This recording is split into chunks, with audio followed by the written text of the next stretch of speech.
This is Sparta!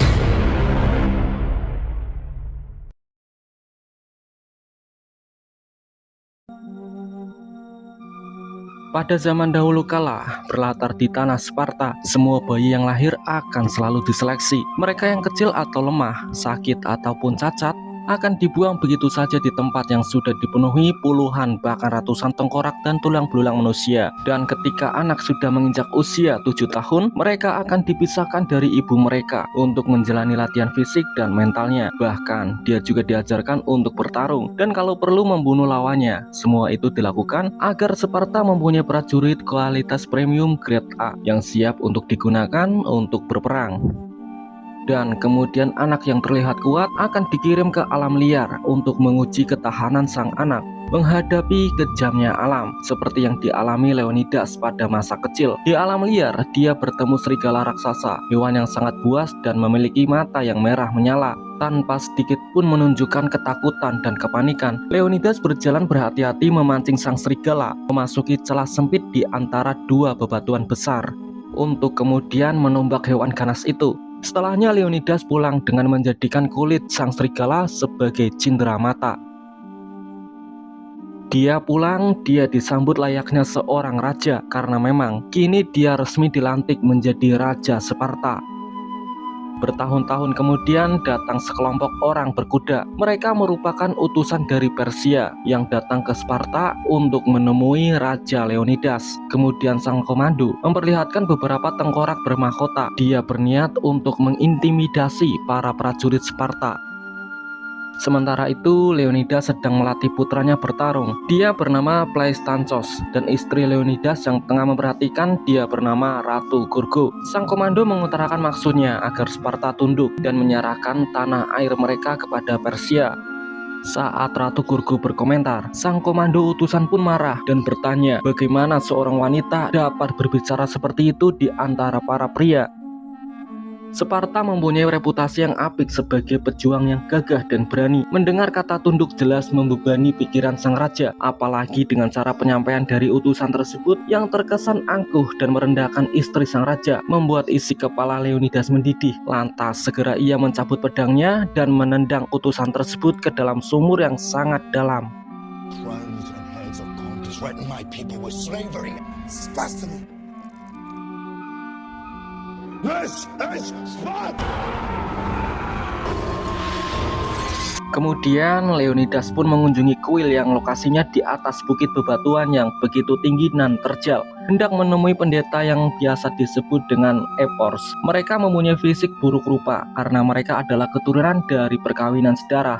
Meski begitu, mereka adalah sosok penting, di mana para raja terdahulu selalu meminta restu kepada Ephors sebelum berperang. Kemudian Leonidas memberi sekarung emas sebagai persembahan dan mengutarakan maksudnya untuk berperang melawan pasukan Persia. Dengan strategi yang Leonidas terapkan, diharapkan lawan akan mengalami kesulitan, sehingga Raja Persia yaitu Xerxes perlahan-lahan mundur dan melupakan ambisinya. Kemudian para Ephors melakukan sebuah ritual untuk mendapat petunjuk dari oracle. Hasil dari ritual itu digambarkan Sparta akan hancur. Maka dari itu Ephors tidak mengizinkan Leonidas bersama pasukannya untuk berperang melawan pasukan Persia. Kemudian Leonidas pun pergi meninggalkan tempat itu dengan kekecewaan dan amarah. Namun fakta yang pastinya bikin geram, ternyata para Ephors sudah terlebih dahulu disuap oleh pasukan Persia. Tak hanya Ephors, salah satu dewan dari Sparta yang bernama Theron juga terlibat. Utusan dari Persia ini memberi suap berupa emas yang jumlahnya jauh daripada yang Leonidas berikan. Dalam hatinya yang bimbang, Leonidas masih memikirkan perkataan dari Ephors. Namun sang Ratu Gorgo meyakinkan raja agar lebih percaya kepada isi hatinya. Di keesokan harinya, Leonidas mengumpulkan para pasukan yang berjumlah 300 prajurit, tidak kurang dan tidak lebih. Sang kapten yang memiliki nama Artemis juga turut membawa putranya ikut perang. Dia bernama Astinos. Kemudian datang para dewan hendak mencegatnya untuk memperingatkan Leonidas agar tidak berperang dan mendengarkan perkataan Ephors. Lalu Leonidas pun berdalih bahwa dia hanya pergi hendak jalan-jalan dan gak tahu mau kemana, cuma sekedar iseng, dan para prajurit di belakangnya hanya sebagai pengawal pribadi karena kebetulan mereka juga sedang gabut. Di tengah perjalanan, pasukan Sparta bertemu dengan pasukan Arkania yang jumlah prajuritnya lebih banyak daripada yang Sparta punya. Mereka hendak gabung dengan Sparta, namun begitu melihat jumlah prajurit Sparta tak lebih banyak dari mereka, pemimpin Arkania yang bernama Daksos pun ragu.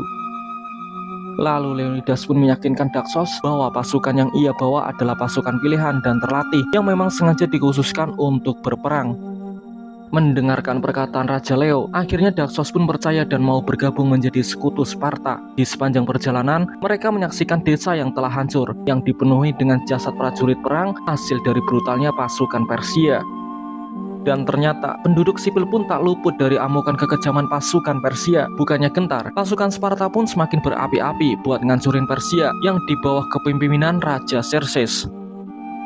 Dan akhirnya Leonidas dan pasukannya sampai ke gerbang neraka, tempat yang Sparta gunakan untuk melawan pasukan Persia. Celah sempit yang dihimpit dua bebatuan besar adalah medan yang dipilih agar Sparta lebih leluasa membantai pasukan Persia dikit demi sedikit. Sesampainya di sana, alangkah beruntungnya Dewi Fortuna memihak kepada Sparta. Puluhan kapal dari Persia tenggelam terkena terjangan badai, beserta prajurit yang jumlahnya ratusan, bahkan sampai ribuan, tak selamat dan gugur sebelum perang itu dimulai.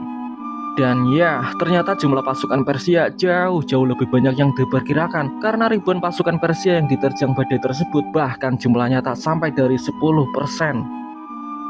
Kemudian para prajurit Sparta membangun tembok penghalang dari bebatuan serta menaruh jasad prajurit pengintai Persia yang telah dihabisinya sebagai perekat.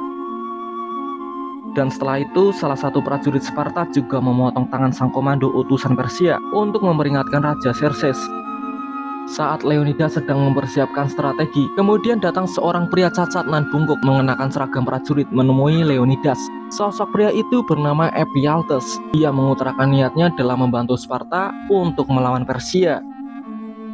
Namun karena kekurangan fisik Ephialtes dan lagi pula ia tak mampu menggunakan perisainya dengan cukup baik, maka Leonidas menyarankan Ephialtes untuk membantu Sparta buat mengurus kebutuhan para prajurit, seperti mengobati prajurit yang terluka dan menyetok kebutuhan makanan. Namun sayangnya usulan itu membuat Ephialtes kecewa karena keinginannya buat ikut berperang ditolak sang raja. Persia kemudian meluncurkan gelombang pertama pasukannya. Banyaknya jumlah pasukan Persia yang dikerahkan bukan berarti mereka menguasai pertarungan. Sparta mampu memanfaatkan celah sempit dan mendominasi jalannya pertarungan. Kemudian ratusan ribu anak panah diluncurkan pasukan Persia ke udara. Seketika itu membuat langit menjadi gelap. Namun sekali lagi Sparta justru merasa kegirangan karena mendapat pengalaman bertarung yang sangat mengesankan.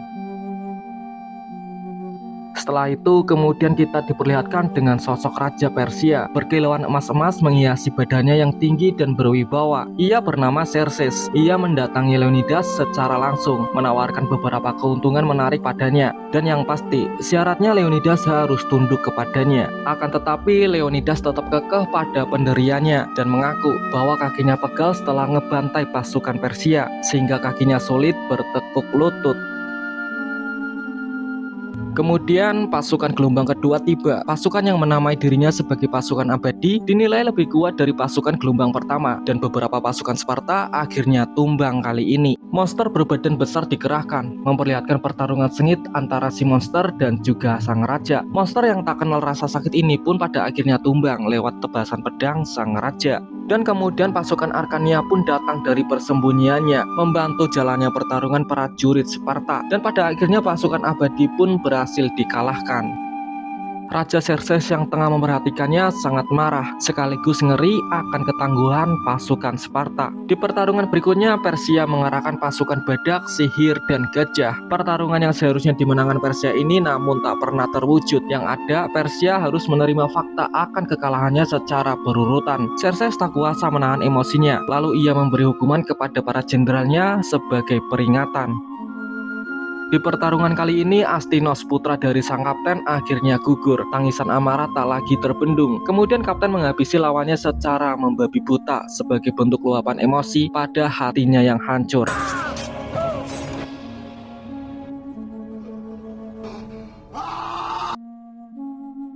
Sementara itu, Ephialtes pergi menemui Xerxes untuk memihak kepadanya. Ia memberitahu informasi penting jalan rahasia untuk mengepung pasukan Sparta. Dan sebagai imbalannya, Xerxes memberi kesenangan berupa kekayaan, wanita, dan kesempatan bertarung. Keinginan yang tidak bisa ia dapatkan, semisal ia memihak Leonidas, yang artinya Ephialtes harus tunduk kepada Raja Xerxes. Di tempat lain, Ratu Gorgo bertemu dengan Theron, salah satu anggota dewan. Ratu Gorgo mengutarakan keinginannya agar prajurit Sparta yang saat ini tengah berperang dibantu dan bersedia menambah pasukan prajuritnya untuk berperang. Namun Theron bersedia mengabulkan keinginan sang ratu, asalkan ia mau diajak berhubungan badan dengannya.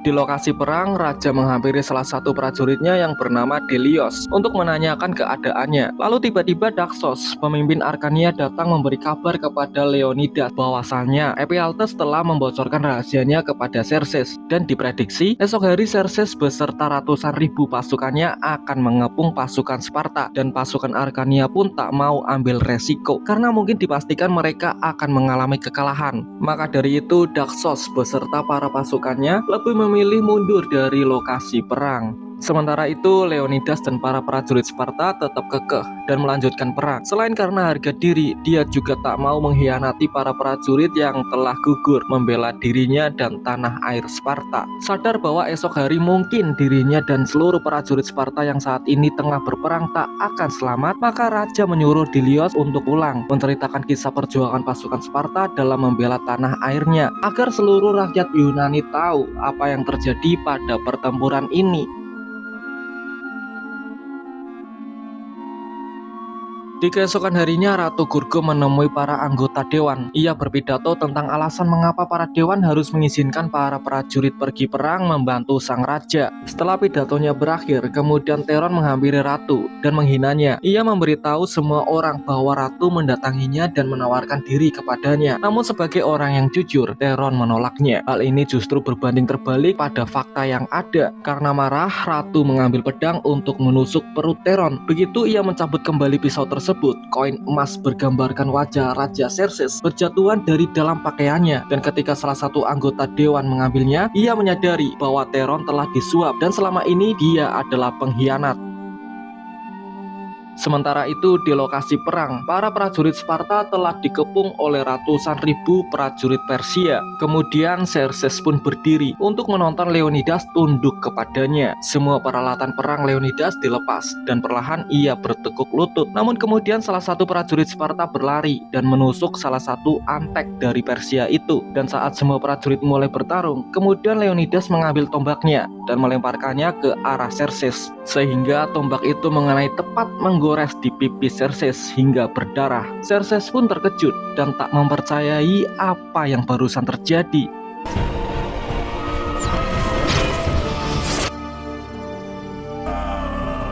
The ones say we Spartans are the gives testament to our blood.